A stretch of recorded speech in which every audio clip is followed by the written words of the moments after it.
Hi everyone, Ann Lutz here with Young Adult Reads, and today I want to go over plotting. It is a crucial step for me in creating a novel. I'll also be going over pansters versus plotters for those of you who aren't familiar with the terms and what it means. But today's main focus is on plotting. We'll be going over a few different methods of plotting: the old-fashioned way, the Snowflake Method, and then the Save the Cat method. All three of these work. I've used all three of them for various novels, and I'll talk about which ones I prefer the most. So before we get started, I think we should talk a little bit about pansters versus plotters. Pansters are people who write an entire novel without plotting it. To me, that's mind-boggling. I've never been able to do that because for me, ideas just get lost in my mind and I can't remember how I plan to fix a problem that I introduced earlier in the book, and it just gets really messy. To me, if you're a panster, you usually have to do a lot more editing. Outlining saves a lot of that process so that you know exactly the steps you're going to go through. However, some authors swear by it. If that's you, I definitely think it's a viable option.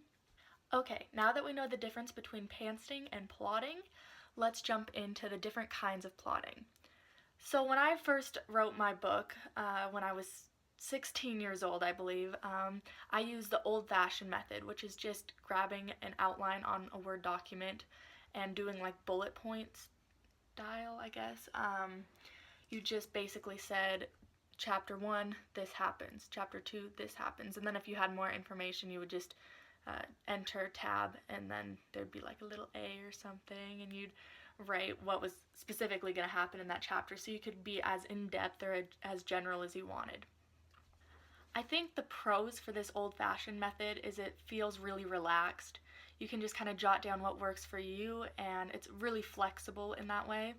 I think one of the negatives is that you can miss a lot of important stuff just by jotting it down really kind of loosey-goosey. So these next two methods are a little tighter, so it's a little more restricting in some ways, but in other ways it's a lot easier to write the novel. Next, I'd like to go over the Snowflake Method, created by Randy Ingermanson. It's a really interesting method where you start with your logline. For those of you who don't know what a logline is, that is just basically a one-sentence hook of your book, kind of encapsulates what your book is about. So you go from this logline and you slowly branch further and further into a more in-depth detailing of your book. So you'll start with one sentence, then you go to 4 sentences, then you go to 4 paragraphs, on and until you have a really good idea of what your book is about. And you do kind of the same idea with your characters. So it's a really good process. I've used it for 1 or 2 books. I think the downside is that it's kind of easy to get lost in that process. You're just, or sometimes I guess a better way of putting that is it gets a little repetitive.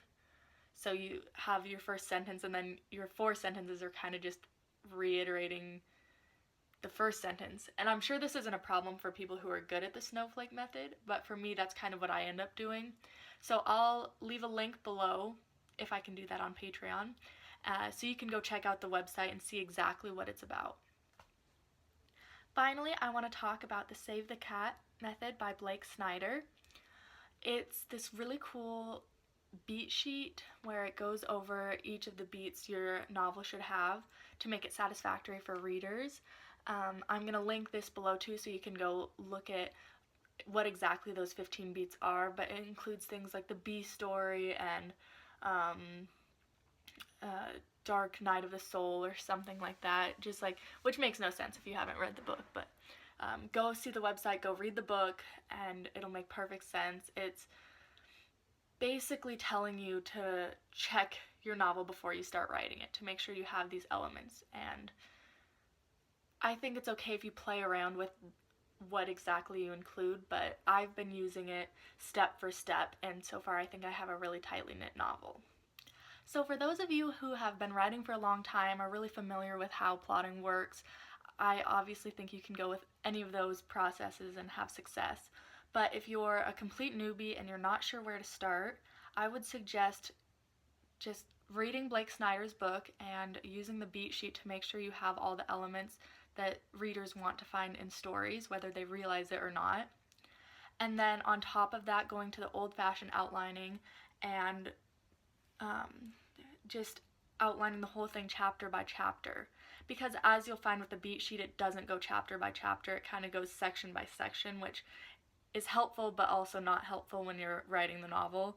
So I think having both is the best option for new writers. Alright you guys, that's pretty much it for plotting. Be sure to go check out those different methods, play around with them, and see which works best for you.